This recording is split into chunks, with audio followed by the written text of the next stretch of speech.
Selamat pagi anak-anak. Apa kabar kalian hari ini? Ibu berharap kalian semua dalam keadaan sehat. Baik anak-anak, pernahkah kalian ke sawah bersama orang tua kalian? Apa yang kalian temukan di sawah? Ya, benar. Kita temukan makhluk hidup dan benda mati. Oke anak-anak, hari ini kita akan mempelajari tentang lingkungan dan komponen-komponen lingkungan. Adapun tujuan pembelajaran yang ingin kita capai pada pertemuan kali ini adalah: pertama, kalian akan mengetahui dan bisa menjelaskan pengertian lingkungan dengan benar. Yang kedua, kalian bisa menjelaskan apa saja komponen-komponen lingkungan. Yang ketiga, kalian bisa menemukan contoh-contoh komponen biotik dalam kehidupan sehari-hari. Yang keempat, kalian bisa menemukan contoh-contoh komponen abiotik dalam kehidupan sehari-hari. Nah, itulah tujuan pembelajaran yang akan kita capai setelah mempelajari materi hari ini. Oke anak-anak, mari kita lanjutkan. Coba kalian perhatikan gambar di samping. Apa yang kalian lihat pada gambar? Ya, benar sekali. Pada gambar ada benda mati dan juga makhluk hidup. Benda matinya adalah tanah, bebatuan, dan air. Lalu, makhluk hidupnya adalah pepohonan dan juga hewan. Berdasarkan hal tersebut, kita bisa memberikan pengertian dari lingkungan. Lingkungan secara umum diartikan sebagai segala sesuatu yang berada di luar suatu individu. Segala sesuatu di luar individu merupakan sistem yang sangat kompleks, sehingga dapat mempengaruhi satu sama lain. Kondisi yang saling mempengaruhi ini membuat lingkungan selalu dinamis dan dapat berubah-ubah sesuai dengan kondisi dan seberapa besar komponen lingkungan itu dapat mempengaruhi komponen yang lain. Oke, komponen lingkungan itu ada dua, yaitu komponen biotik dan komponen abiotik. Apa itu komponen biotik? Komponen biotik adalah semua makhluk hidup yang berada dalam satu lingkungan. Berdasarkan perannya, komponen biotik dikategorikan dalam 4 jenis. Yang pertama, produsen, konsumen, pengurai atau dekomposer, dan yang keempat adalah detrivora. Kita lihat satu persatu. Apa itu produsen? Produsen adalah makhluk hidup yang mampu menghasilkan makanannya sendiri dan tidak bergantung pada makhluk hidup yang lain, seperti tumbuh-tumbuhan. Dan yang berikut adalah fitoplankton. Yang kedua adalah konsumen. Apa itu konsumen? Ya, benar. Konsumen adalah makhluk hidup yang memperoleh makanan dari makhluk hidup yang lain. Ada 3 jenis konsumen. Pertama, herbivora, yaitu konsumen pemakan tumbuhan. Yang kedua adalah karnivora. Karnivora adalah konsumen pemakan daging. Yang ketiga adalah omnivora. Omnivora yaitu konsumen pemakan daging dan juga tumbuh-tumbuhan. Pengurai atau dekomposer.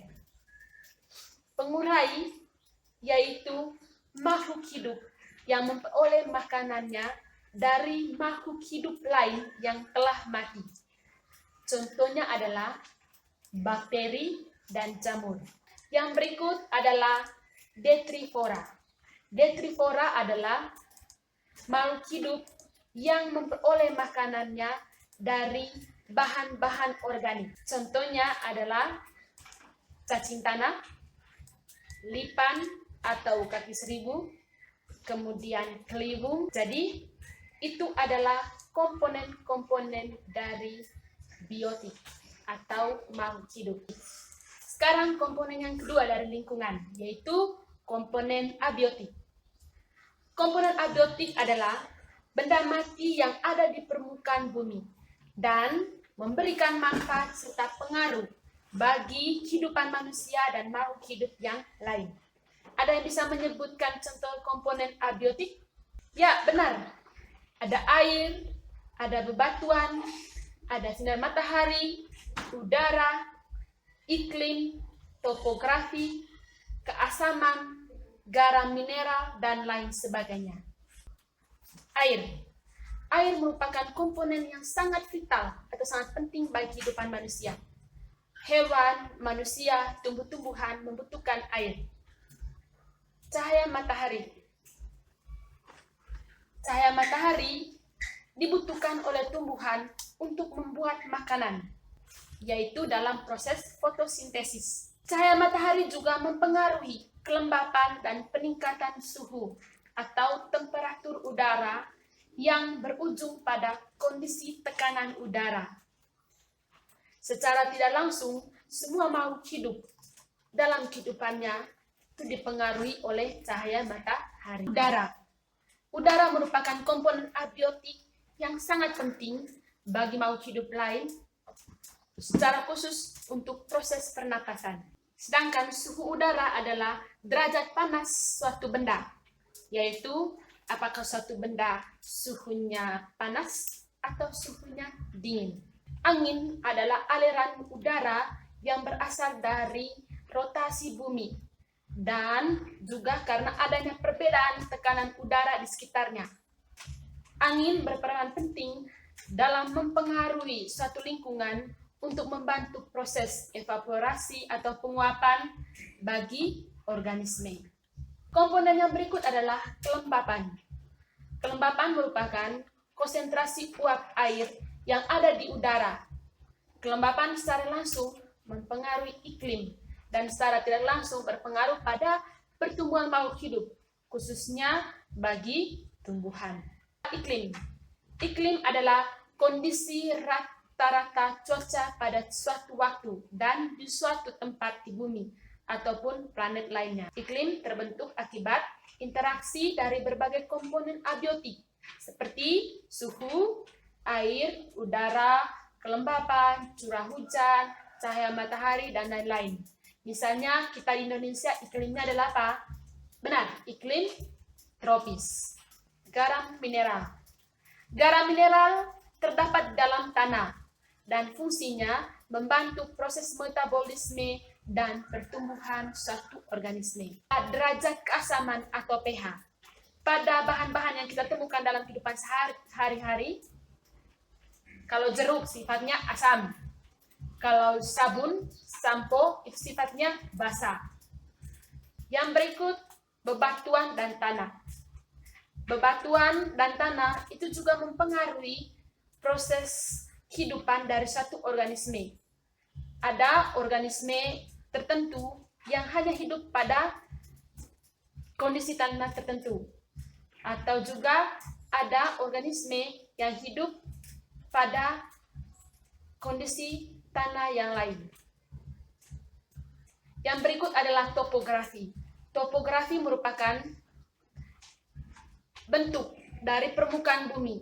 Apakah bentuknya itu seperti pegunungan atau terdiri dari lembah-lembah. Dan ini berpengaruh pada proses kehidupan makhluk hidup yang lain. Baik anak-anak, itu saja contoh-contoh dari komponen abiotik. Ibu harap kalian dapat memahami apa yang telah Ibu sampaikan. Baik anak-anak, kita tadi sudah mempelajari materi lingkungan dan komponen-komponen dari lingkungan. Anak-anak sekalian, harapan Ibu semoga apa yang kalian pelajari hari ini dapat bermanfaat bagi kehidupan kita. Jangan lupa untuk mematuhi protokol kesehatan dengan cara cuci tangan, jaga jarak, dan selalu menggunakan masker. Selamat pagi, sampai bertemu lagi pada pembelajaran selanjutnya.